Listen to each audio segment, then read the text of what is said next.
Assalamualaikum warahmatullahi wabarakatuh. Saya Nur Aini dengan NIM 2210201019. Di sini saya akan membuat video tugas ujian terakhir semester kepada yang terhormat Bu Dr. Anda Durlaili, MPDI, selaku dosen pengampu mata kuliah Bahasa Indonesia. Topik makalah kali ini yang akan saya bawa adalah memahami ruang lingkup surat menyurat. Jenis-jenis surat dan pengertiannya. Surat menjadi bagian dari bentuk dan jenis komunikasi yang ada di kehidupan manusia. Menjadi salah satu alat komunikasi yang memberi manfaat dan kegunaan pada masanya, dan masih dipergunakan hingga saat ini. Alat komunikasi ini masih menjadi pilihan untuk melakukan sebuah komunikasi maupun hubungan kerjasama yang dilakukan oleh suatu perusahaan atau instansi. Meskipun dalam penggunaan sebagai alat komunikasi perseorangan atau pribadi, jumlahnya sudah semakin berkurang karena adanya kemajuan teknologi yang mudah dalam berkomunikasi. Surat masih menjadi pilihan oleh orang-orang tertentu untuk melakukan komunikasi. Penggunaan persuratan dalam bentuk kerjasama antar perusahaan memanglah sangat berperan penting karena menghubungkan atau menjelaskan mengenai hubungan kerjasama yang dilakukan oleh pihak tersebut.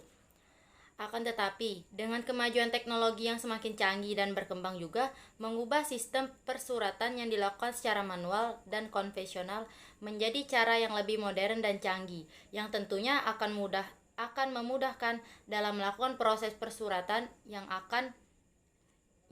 ada pada suatu perusahaan. Perubahan yang ada dari menggunakan cara konvensional menjadi cara yang modern, tentunya tetap memperhatikan hakikat surat yang ada pada sistem persuratan. Hakikat surat yang masih menjadikan surat sebagai sarana komunikasi dan bentuk kerjasama, dan masih memperhatikan sifat surat dan jenis-jenis surat. Pengertian surat. Seperti yang sudah saya jelaskan tadi, surat memiliki arti sebagai sarana komunikasi yang penyampaian dan informasi yang memiliki unsur sebagai pengirim dan penerima surat. Pengirim surat tentunya memiliki tujuan dalam pembuatan surat yang dikirim kepada penerima surat. Surat memiliki berbagai jenis dan macam-macam sesuai dengan kebutuhan dan pengiriman untuk penerima. Tujuan menulis surat. Tujuan dari penulisan surat tentunya adalah sebagai sarana komunikasi atau pemberian informasi yang disampaikan oleh pembuat surat kepada penerima surat. Tujuan penulisannya tentunya menyampaikan maksud yang diberikan dari pihak pengiriman ke penerima atau sebagai bentuk hubungan kerjasama antar suatu perusahaan. Pun beberapa fungsi surat, yaitu yang pertama sebagai sarana komunikasi, yang kedua bentuk kerjasama, dan yang ketiga media penyampaian, yang keempat alat bukti tertulis, yang kelima sebagai pedoman kerja. Dalam penggunaan persuratan, surat memiliki beberapa jenis yang dapat dikategorikan menurut beberapa kategori seperti berdasarkan sifat surat. Yang pertama, surat pribadi. Dari namanya saja sudah tampak jelas bahwa surat pribadi adalah surat yang dibuat oleh individu, dan ruang lingkup yang berkaitan pada persuratan adalah lingkup pribadi yang pengiriman tersebut atau surat tersebut bersifat kekeluargaan yang mencakup ruang kecil. Yang kedua, surat resmi pribadi. Surat resmi pribadi adalah bentuk surat yang dibuat oleh individu atau perseorangan tetapi melibatkan hubungan kerjasama sebuah perusahaan. Contohnya adalah surat lamaran pekerjaan dan surat pengunduran diri. Yang ketiga, surat dinas. Surat dinas merupakan surat yang dibuat oleh suatu lembaga, organisasi, atau instansi secara resmi dan memiliki top surat dalam formatnya. Memiliki dua jenis, yaitu surat dinas pemerintah dan swasta. Dan yang ketiga, surat niaga. Surat niaga adalah bentuk perdagangan atau jual beli yang dibuat oleh perusahaan perdagangan, penjual atau instansi yang melibatkan proses jual beli. Yang kedua, berdasarkan wujud. Surat biasa, surat yang ditulis di kertas oleh pengirim dan diberikan kepada penerima dan dapat dimasukkan dalam sebuah amplop atau sampul. Yang kedua, memo dan nota. Memo dan nota adalah surat berdasarkan wujud yang dibuat di dalam internal perusahaan yang berguna sebagai petunjuk atau perintah antara penjabat. Yang ketiga, Surat tanda bukti sebagai suatu surat yang mewujudkan tanda bukti sebagai transaksi, contohnya tanda terima, faktur, dan kwitansi. Yang ketiga, surat terbuka. Surat terbuka merupakan surat yang dalam pengirimannya diperuntukkan pribadi atau kelompok dan dimuat di media massa. Yang ketiga, surat tertutup. Surat tertutup menjadi kebalikan surat terbuka yang dalam peredarannya tidak dimuat di media massa dan hanya diketahui oleh pengirim dan penerima. Yang ketiga, menurut asal.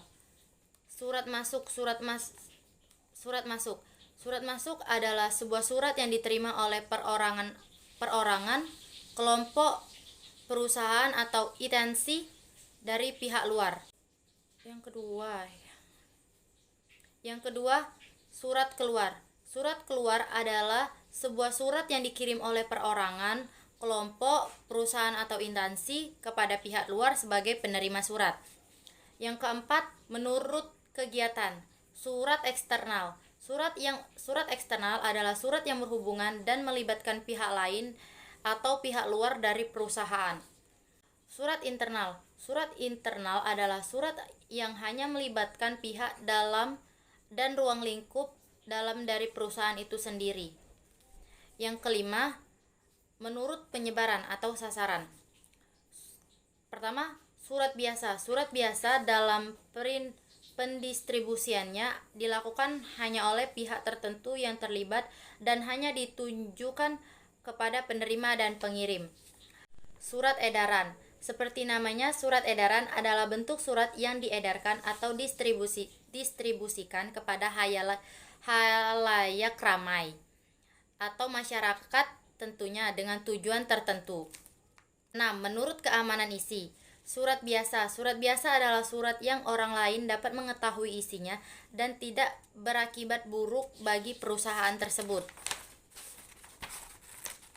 Surat rahasia. Surat rahasia dalam penulisannya terdapat kode HRS atau R di nama orang yang tidak bersangkutan dilarang membaca dikarenakan akan menimbulkan akibat buruk. Surat sangat rahasia. Pada surat ini memiliki kode SRHS SR yang hanya berkepentingan saja yang dapat membuka dan membacanya. 7. Menurut proses penyelesaian. Yang pertama, surat biasa. Pada surat biasa, proses penyelesaiannya dilakukan urut sesuai dengan proses penerima dan waktu penyelesaiannya tidak mendesak. Yang kedua, surat segera. Surat segera adalah surat yang diselesaikan dengan waktu yang segera dan cepat. Yang ketiga, surat sangat segera. Surat sangat segera adalah surat yang dilakukan dengan cepat karena segera diperlukan dan waktunya sangat mendesak. Yang ke-8, menurut tujuan. Pemberitahuan. Surat pemberitahuan memiliki tujuan memberikan informasi terkait yang disampaikan oleh pengirim kepada penerima atau pihak umum. Yang kedua, perintah. Surat perintah bertujuan memberikan perintah kepada penerima. Yang ketiga, permintaan. Permintaan. Surat permintaan adalah surat yang menunjukkan sebuah permintaan mengenai permintaan suatu barang atau jasa yang dibuat untuk penerima, sehingga penerima yang diinginkan dapat tercapai dan terwujud.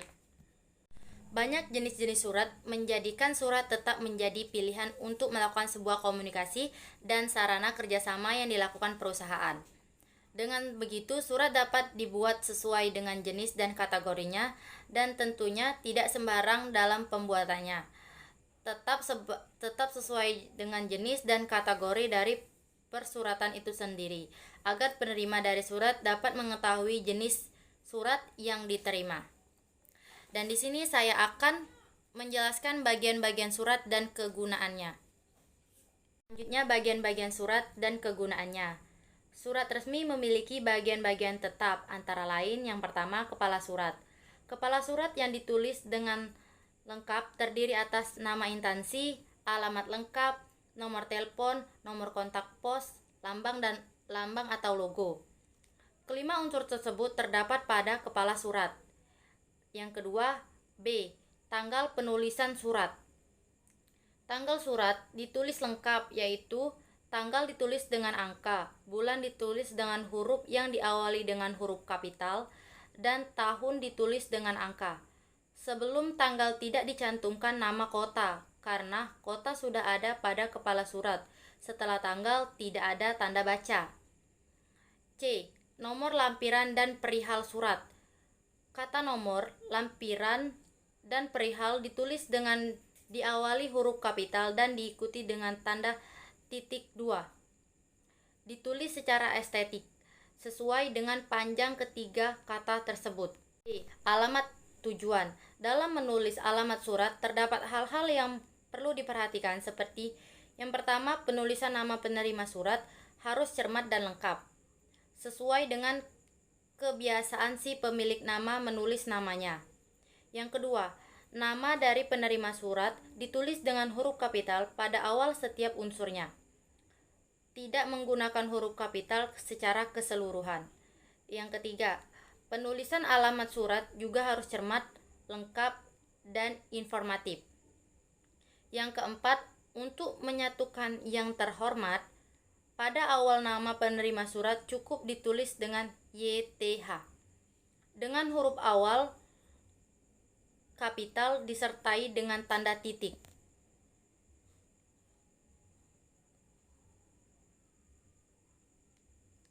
Penggunaan kata kepada sebelum nama tidak diperlukan karena kepada merupakan kata penghubung antar bagian kalimat yang menyatakan arah. Alamat pengirim juga tidak perlu memakai dari yang menyatakan asal. 5. Kata saudara ditulis dengan disingkat SDR, sedangkan bapak dan ibu ditulis lengkap tanpa disingkat. Yang keenam, jika nama orang yang dituju bergelar akademik sebelum namanya seperti dokter atau dokteranda, atau memiliki pangkat seperti kolonel atau kapten, kata sapaan bapak, ibu, saudara tidak digunakan. 7. Jika yang dituju nama jabatan seorang, kata sapaan tidak digunakan agar tidak berhimpit dengan gelar, pangkat, atau jabatan. Yang ke-8, kata jalan pada alamat surat tidak disingkat. Alamat yang lebih sempit dengan alamat yang lebih luas tingkatnya diantarai dengan tanda koma. Yang 9, nama alamat yang dituju hendaklah nama orang yang disertai dengan nama jabatannya atau nama jabatannya saja dan bukan nama instansinya. Isi surat atau tubuh surat. Secara garis besar, isi surat dapat dikelompokkan menjadi bagian pembuka, bagian isi, dan bagian penutup yang penulisannya perlu diperhatikan terutama dalam penggunaan kata-kata di dalamnya. Karena informasi akan lebih mudah untuk diterima jika penggunaan kata-kata di dalam isi tersebut mudah dimengerti. F. Pengiriman surat. Tanda tangan, nama terang atau jabatan. Penulisan pengiriman surat perlu memperhatikan hal-hal berikut. Yang pertama, nama tidak perlu ditulis dengan huruf kapital seluruhnya. Cukup ditulis dengan huruf kapital pada huruf pertama tiap unsurnya. Yang kedua, nama tidak perlu diberi tanda kurung, digarisbawahi, dan tidak perlu diakhiri dengan kata baca.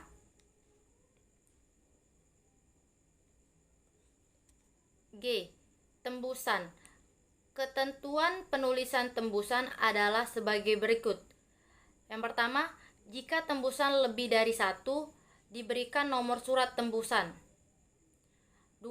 Pihak yang diberikan tembusan hendaknya nama jabatan atau nama orang, bukan nama instansi. D. Dalam tembusan tidak perlu diberikan kepada YTH atau YTH. 4.